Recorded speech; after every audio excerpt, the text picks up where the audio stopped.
And speaking of the women's lacrosse team, I'm now joined by senior attacker Michaela Michael. Thanks for joining me, Michaela. Thanks for having me. Okay, so we'll start off. So your season opener is this Saturday against St. Mary's.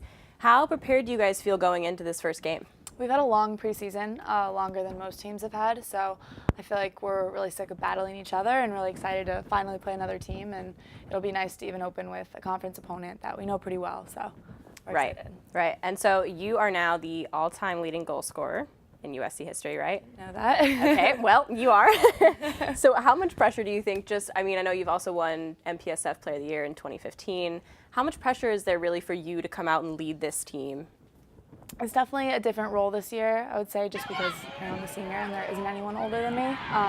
But it's not as much pressure as it's exciting that our class can finally have our time to be leaders, and the class above us was huge. I feel like we're really excited to step into these roles, and we have a ton of freshmen, and it's been really nice to kind of help them out, show them the way. So less pressure, but more exciting and a little bit more on us. Right, and so I know you guys are in the beginning of your season, but everybody else seems to be thinking that USC is going to really take it to the finals this year. Do you think that you guys have that potential to take it all the way? Yeah, we totally have that potential.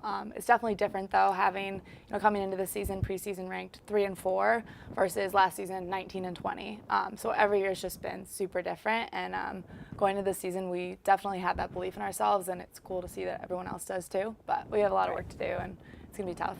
Right, so Inside Lacrosse put you on their Women's D1 Player of the Year watch list, and there were 9 other players across the nation. How does that feel to be kind of recognized so individually and then as a team too, since this is really only your 5th year as a program? It's really cool to finally have our team kind of up there and listed with Maryland, listed with UNC. That's really cool. It definitely takes a long time too for teams to get that sort of recognition, so for it to happen this fast has been really special.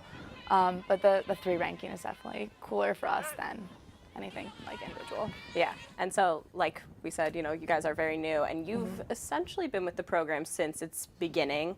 How have you seen the team grow since you've started and now you're graduating soon? Yeah, I feel like I've seen everything, especially because senior year in high school was the first year that they had a program, so I watched all those games and whatever.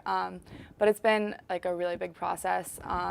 Those first years, we were really that team like gunning out to prove ourselves and to show that we should be ranked even, or like getting our first win over a ranked opponent and then getting in the top 20 and then cracking the top 5. It's been like, last season was, I guess, a huge jump between 20 and 5. But every year is different, and every game is kind of a chance to prove ourselves even more, which is cool. Right, and so we were talking earlier, I know that you have lift 3 times a week, you practice 6 days a week. So when you aren't practicing, studying, going to class, what are you doing? Well, I actually get like an hour or 2 in my day, and I actually have a dog, so I have to go walk her, and she's a husky, so she's got a ton of energy. But yeah, that's the rest of my day basically. That's awesome. Yeah. Okay, thank you so much for joining me, Michaela. Yeah, thank you. All right, and you can catch Michaela and the rest of the women of Troy this Saturday for their season opener against St. Mary's at McAllister Field.